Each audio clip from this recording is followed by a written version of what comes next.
Hello, everyone, and welcome to another installment of SBIFF Film Talk. My name's Audrey Arn, and I'm joined here today by the filmmakers of Debbie and Doug Drop Acid in the Desert. Said that without tripping over my words. Zack Gold and Scott Brown. And Zack, both of you wrote this together, correct? Mm-hmm. And then Zack, you starred, and Scott, you directed. That is correct, yes. Right. Awesome. So thanks so much for joining. Can you start by just telling us a bit of background about how this project kind of came about, what your initial idea was, and yeah, sure. Zack and I worked together, have been working together for a really long time. I'd just gotten out of film school. Zack auditioned for a web series that I did back in, 2009, Zack? And we've collaborated on a lot of different stuff since then. And I had been working on The Rock's YouTube channel, and I had left that to start my own company. And so I didn't really have anything to do. And Zack came to me and he was like, hey man, I got a little bit of money saved up, and you want to make a movie while you're trying to, get this thing started? I'm like, yeah, great.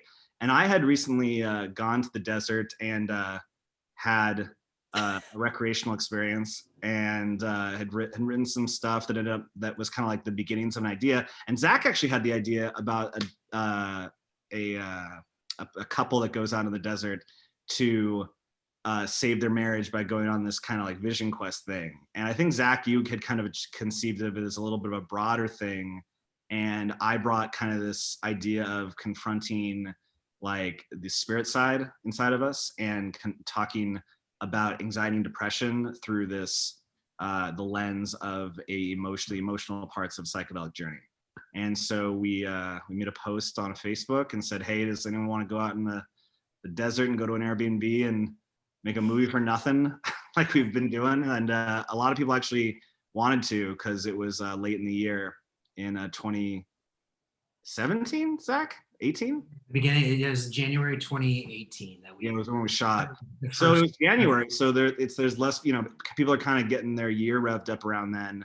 And so when we went out there and we shot it, and it was really cool. It was almost like film camp, because everyone was there just for the spirit of making a film that they were excited about. And that's then you edit it and you release it and go from there. That's a film. Yeah, that is a film. We made a moving picture with sound and everything. So I'm curious if you did any kind of research into, because therapy and hallucinogens are a real thing. I was recently explaining this to a family member who I don't know if she was aware. And I think maybe if you're not aware, it's kind of interesting because the legality of it, of course, is sort of dicey, and it and I know there's studies outside. So I'm curious what your research was like, what, in regards to the therapy aspect of it, and what kind of clinics are actually out there that kind of offer this, not clinic, but I don't think there was. Well, I've been in therapy for about 6 years. When I would turn 30, I talk about it really openly because I think it's really important to. One of the aspects of the film was the idea of demystifying the battle within through anxiety or depression or the combination thereof that so often happens. And in my life, I found that psychedelic drugs have been kind of like Aldous Huxley talked about. They're a doorway into the subconscious mind, and they can be in moderation and used I think moderation is just ultimately the word. They can be used to tap into, they talk about how psychedelic drugs can increase temporarily neuroplasticity in the brain. They can increase the ability for us to get out of certain habituated thought patterns that we've had. And combining that with the lessons that I had, well, really the false belief systems that I had deconstructed within myself over years and years of therapy, in my confrontation with anxiety and depression, kind of merged the two worlds together. Because I think when someone's going on an internal journey, whether it's through, cognitive behavioral therapy or through, some really good acid. I think there are certain road like markers on the map that you hit in your journey, and it was all about trying to bring those into the film. It wasn't really like let's show how psychology and psychedelic, they come together. It was more about expressing our individual experiences and thoughts about self-forgiveness, self-love, accepting the dark side of ourselves and realizing that they actually shape who we are. And it's actually in the acceptance of those sides of ourselves that we find peace and growth. And in resistance, we often find a lot of the difficult situations we find ourselves in mentally. Yeah, so let's talk about that journey. I think it's so cool how yeah, you've combined these things, and the journey that's represented in the film when they're on their trip. It does sort of illustrate the process of I'm in therapy too, and have been now for a year. And everyone should be. It's everyone like should be. Everyone goes to the dentist, so you don't get a cavity. Right. But yeah, I think it's very powerful, and people can really discover a lot about themselves through it. Yeah. Yeah. Well, and it's interesting because I think those who aren't in therapy or aren't kind of open to that world or have that understanding about how humans work, about how our brains work, how anxiety and avoidance patterns and all of those kind of things that can derail us. When they don't have that awareness, they're working with a limited set of tools versus when someone's going to therapy and then is exposed to that kind of thing and to that understanding. They have a much easier time dealing with those things that all of us deal with, I think, with our mental health. So, I mean, back to the film, I think it's cool how you show that journey that is metaphorical with cognitive behavioral therapy, where you're kind of peeling back the layers of self and getting to the root of what the bad behaviors are, right? Because those of us in therapy often find that there's layers to it. You peel it back, you think that I have this thing I want to fix about myself. And you think it's about one thing, this one trauma, but then as you explore, you tend to find that there's more, and that trauma was a reaction to a previous trauma. And so I like how you kind of demonstrate that in the film, that I feel like there is that progressive, that narrative progression of peeling back those layers.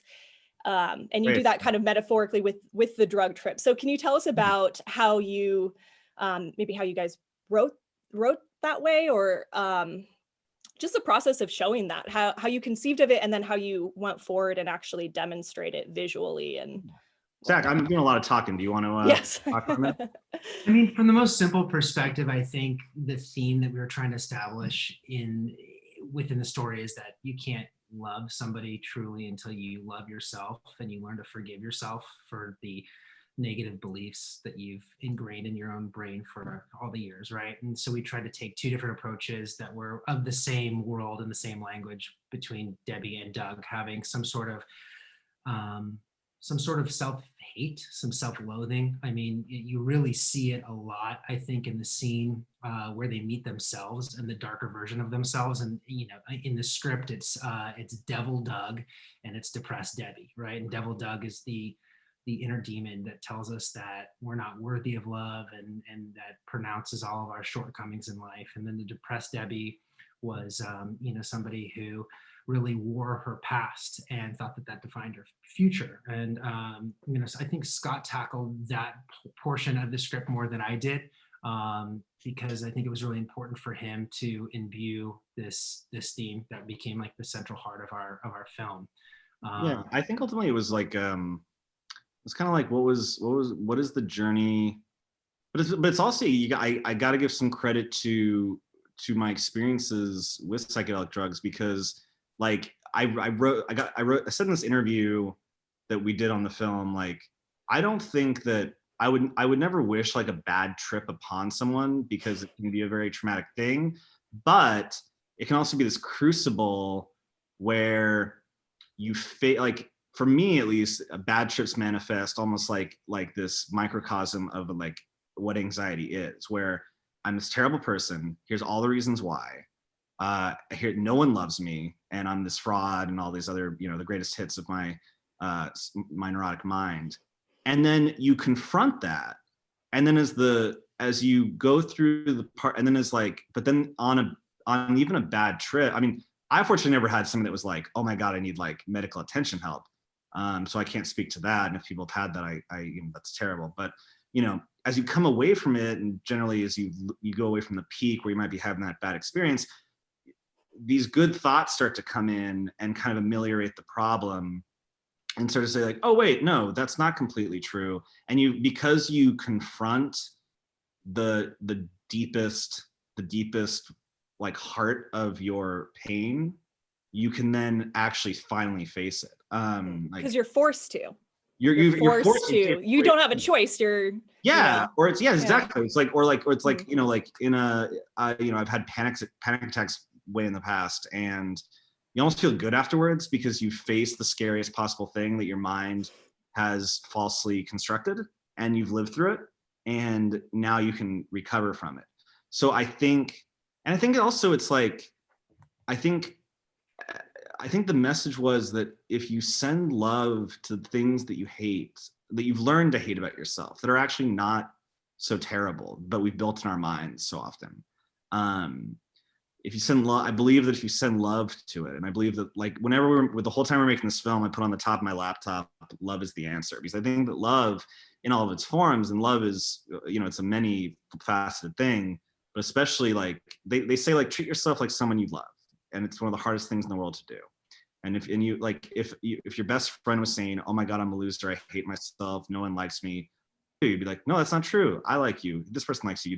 You'd send all these like things. And I think I wanted to show, how can we show, it was about layers, and how can we slowly, and the path was, instead of it being, you know, it's like mostly you want the characters to drive the story, but in this it was almost like the story was driving them. We were consciously breaking that rule, and it was a final journey to the center of themselves. And after that, it kind of naturally just wrote itself, and also a little autobiographical too, kind of condensing a few years of what I'd experienced through therapy into, you know, 20 minutes. Yeah, and well, of course, it's a funny film as well. So can Yeah. you tell us a bit about the comedy of it, of which there's a plethora of? Well, I think a lot of the best comedy comes from pain, and I think that's like, there's a lot of funny people are kind of messed up.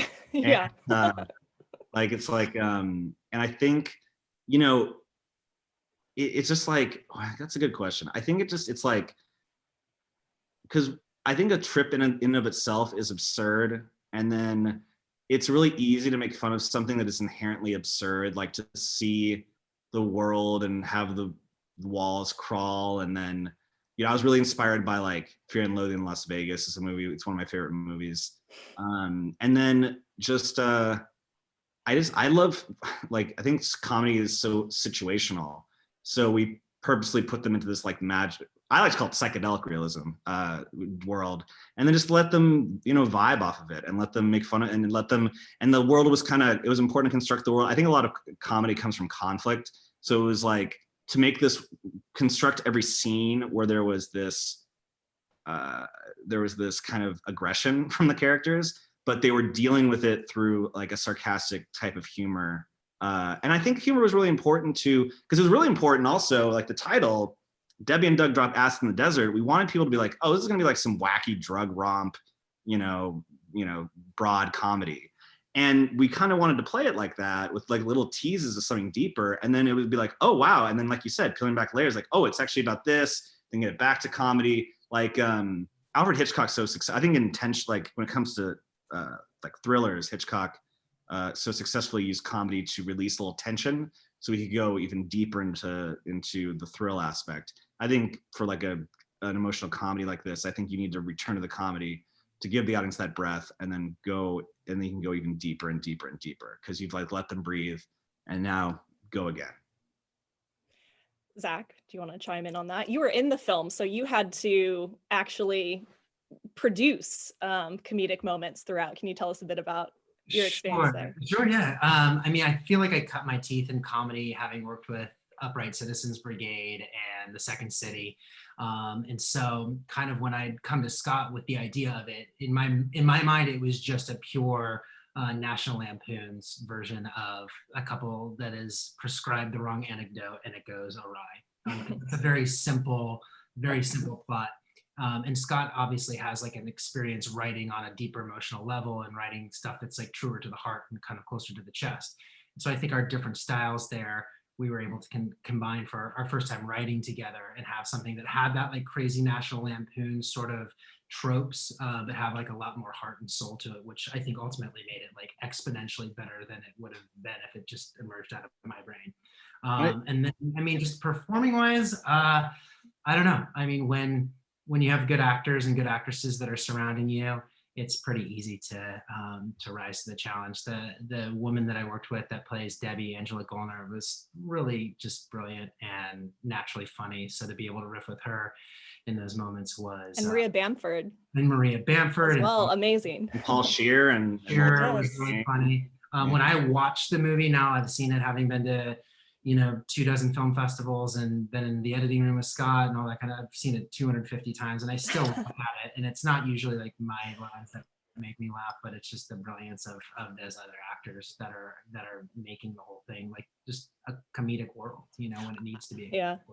I liked the Swayze love that was in there. Yeah, that was that's one of the best stories of it, because that entire portion was the only part that wasn't written by Scott and I. We sent Maria the script. She really enjoyed it. She had a strong connection to the themes of depression and anxiety, as she's been very like publicly outspoken about.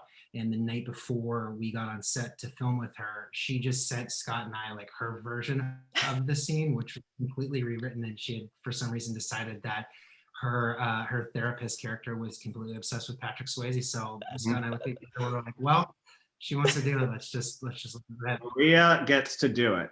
She gets to do what she wants. For sure. It was so funny. And in talking to people about the movie after they've seen it, like that continually comes up as like one of the favorites of a lot of people. Like that scene is just wild, and she has such a great character. Yeah, and we were like, this scene is like way too long for a short film, but like it just worked because she's just like so funny, and we were like, because we were trying to get really judicious with cutting it, because I'm like, 20-minute short film, 25-minute short film. It's no one ever wants to program these, but. But we just couldn't, because we just thought it was just at the end of the day we felt like it was the right length for it because she was so good. Yeah, it's great. I was watching Ghost on cable like around the holidays with my wife, and the scene where Tony Goldwyn dies, I just started laughing. I just thinking of Maria's improv in it, essentially. Oh, yeah. I love it. People were like, why are you laughing? I was like, it's a random line that at this point I'm sure I was in. Deep cut laugh. Yeah. Going off of that a bit, another thing I really loved about the film was just the details. I guess it's so detailed. You have some in that scene where she's at the resort or at her therapy guru hangout spot, the brochure she produces, and just kind of her staff, also the app. In the beginning, you just had and the candelabra. There were so many fun fleshing out details, visual details, and world building. Can you tell us a bit about that? Because I adore it. I mean, that's where you have to really give credit to the crew. No, you have to give a lot of credit to the crew. You have to. That's like Steve Tobler and Aaron Askilla, our production designer. That's the costume department. I mean, like the candelabra was written in the script, but like but the pamphlet was just like it's so important to make sure that you cultivate a group of people who are excited about an idea, because I think the job of a director really ultimately is to just point to the mountaintop and hope and hire a lot of really talented people and let them be free. I really believe in a very collaborative and very like kind of like the best idea wins environment. And I think when people actually see that you are following through on that idea, we really run like a really positive set, and I try to say yes to as much as I can. But that's the only times I'll say no is like if I'm just like, I just think this would distract or upstage something or something like that. So a lot of those details were like the production designer.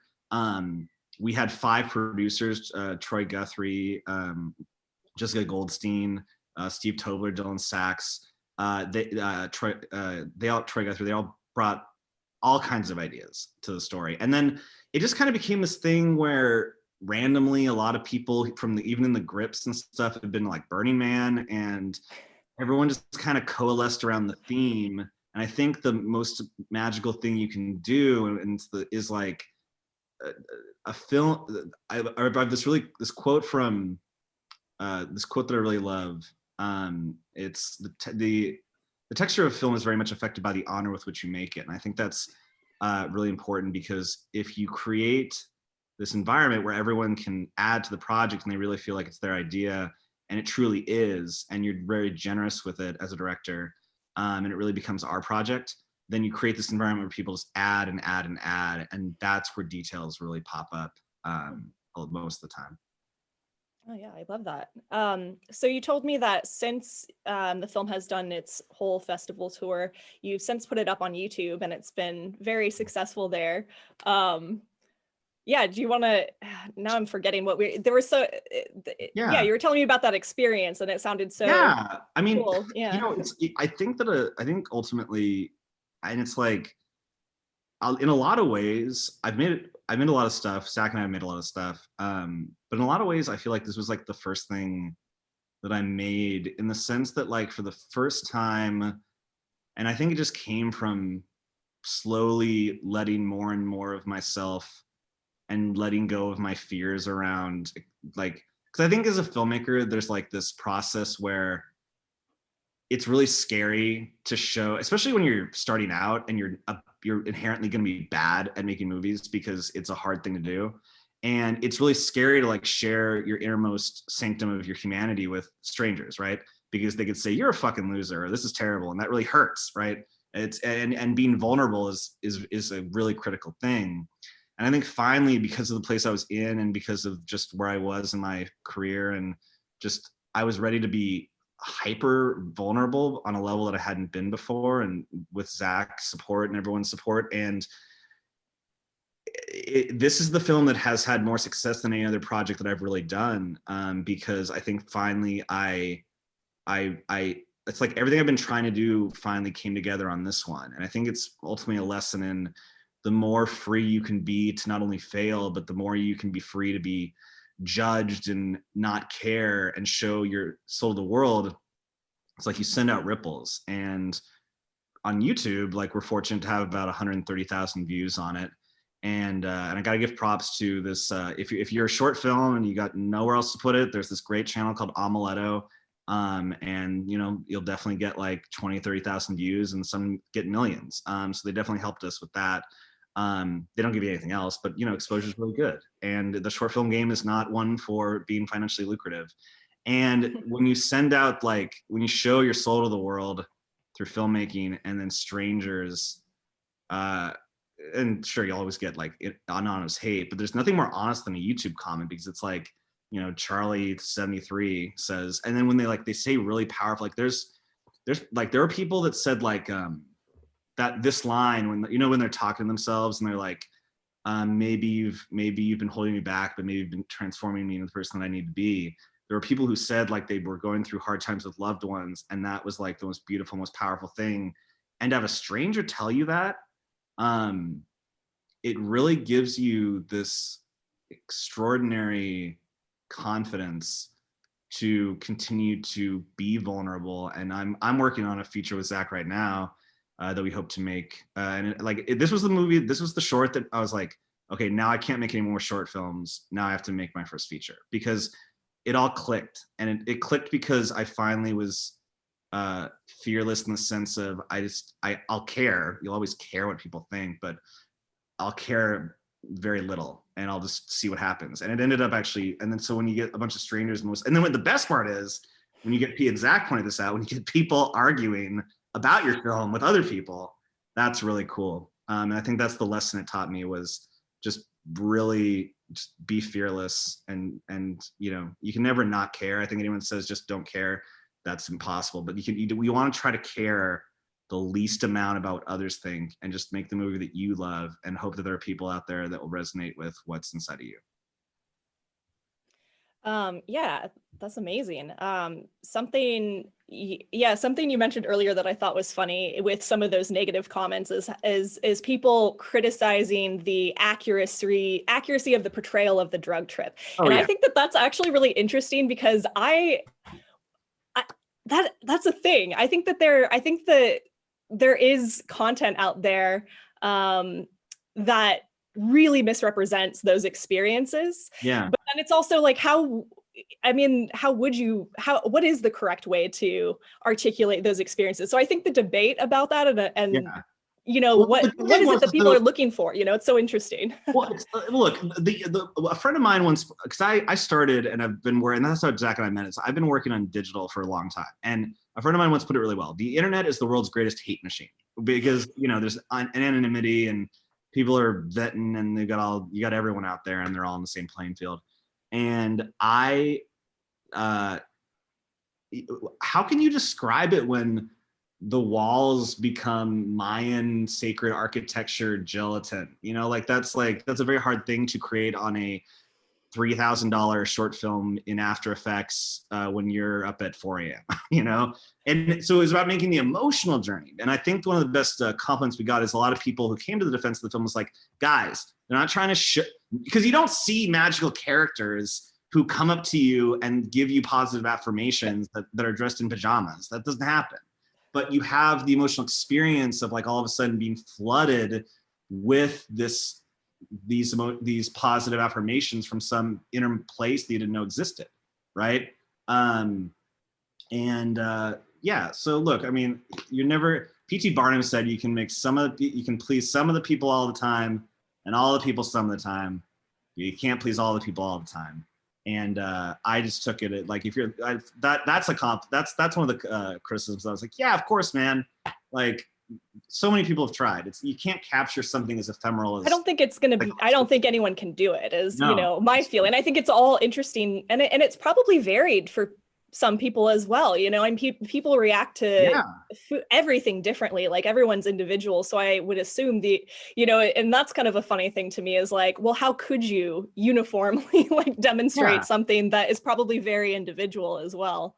So individual, and so and so dependent on how much you take, and also like people like the experience you can have on like DMT versus like psilocybin mushrooms versus acid, and like you're talking about something that like blocks the receptors of perception and changes them and opens them. Like, I cannot imagine that people have like, there's comments where people are like, I once saw the mountains talk to me, and I'm like, cool, man, I totally believe that. Like, people, a lot of crazy different things happen. And I've had different experiences on different trips on the same, theoretically the same chemicals. So, yeah.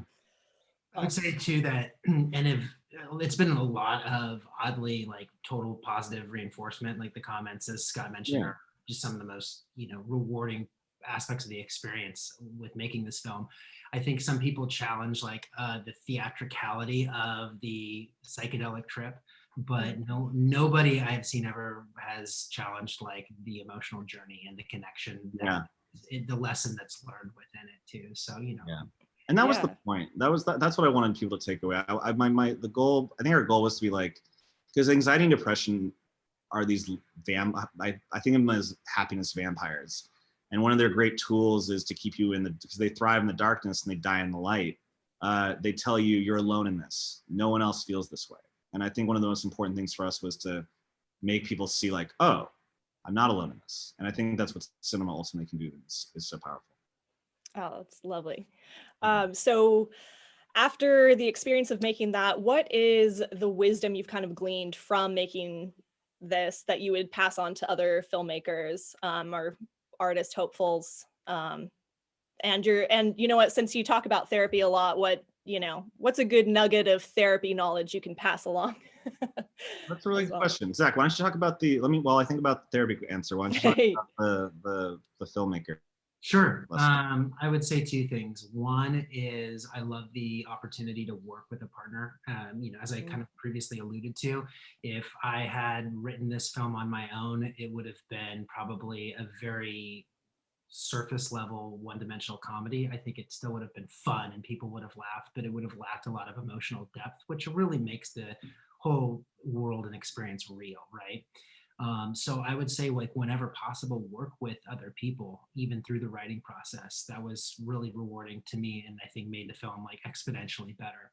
And number two, which Scott already touched upon, is surround yourself with an awesome team. Like, You can't win a Super Bowl with just a great quarterback, even though Tom Brady kind of just did. You have to have a great team. And as you acknowledged how like wonderful the art department was and the set locations and stuff like that, like it was a small army, but there were 20 people who were putting all of their heart behind it. And so you are only as strong as your weakest link, and you have to surround yourself with good people, especially in the short film world where you're most likely not getting financed by somebody else. So you're spending your own money and you're doing it on a shoestring budget. So when you can make that dollar stretch because you have passion as your currency, then you're always going to have like a way better product. Yeah, to any directors watching this, that, you know, I hope you know this, but it is a privilege to have talented people helping you make your vision come true, and it is a privilege that you should not take lightly, and treat them very, very well, and feed them well. Most of them, very important. You can only call in your favors once every few full moons or whatever.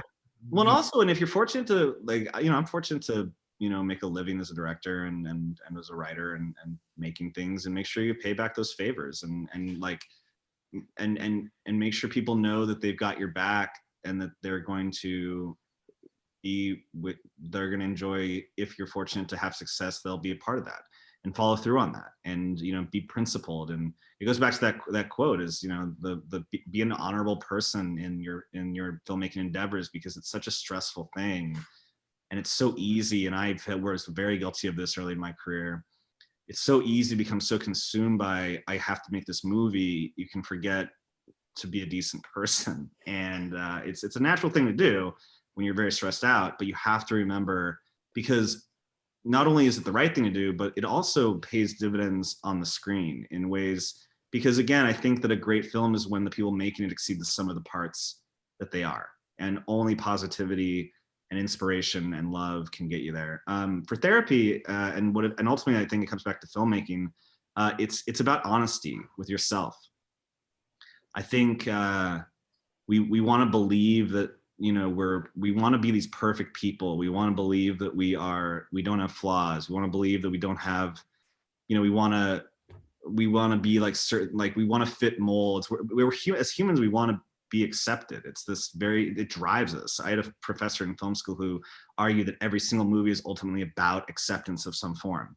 And I think, and like when I went to film school, I came in having written plays in high school, and I was a screenwriting major, and I wanted to make like these really crazy kind of semi-magical comedies that were deeply rooted in emotion. And while I was extremely supported in that at USC, the idea of this magical part they wanted to like push me away from that, because I think it was good advice at the time.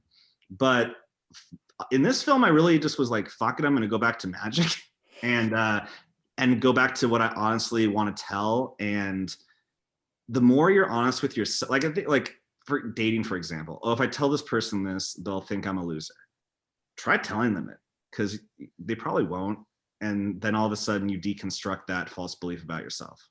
And be really, really wildly vulnerable and honest and authentic. The more you can get there and the faster you can get there, I think the more successful you will be in life and in filmmaking. Totally. Awesome. Well, Zack, Scott, thank you guys so much for being here and talking to us about the movie. People can go see it on YouTube, and we hope to see more stuff from you guys in the future. You guys are like one of the best film festivals. The quick fun story: when I was a senior at USC, I went up to Santa Barbara for a wedding, and the festival was going on. And I went and saw a film because, you know, I was like, oh, there's a film festival. I love movies. And I was sitting in the theater, and I was like, man, if I could be in this film festival, what a cool thing that would be. And I was sitting in the same damn theater watching Dead Drop Acid in the Desert, and Zack went to school in Santa Barbara, so yeah, you guys have an amazing, amazing festival, and we felt so honored to be there, and it was an amazing experience. It was the number one target. It was because I went to school at Santa Barbara, and that's where I learned like my craft. So it was a true homecoming and an honor to be able to do this with you guys, especially during, you know, COVID and lockdown and not being able to have, you know, audiences go to film festivals right now. It's just a special opportunity. Yeah. So we thank you. And thanks everyone who watched this ramble. Appreciate it. And if you want, hit me up on, you can go to my company's website, theliquidlight.com, and send me an email and I'll answer any question you have. Awesome. Thank you guys so much. Have a great night. Got it. Thank you, everyone. Bye. Thanks. Bye.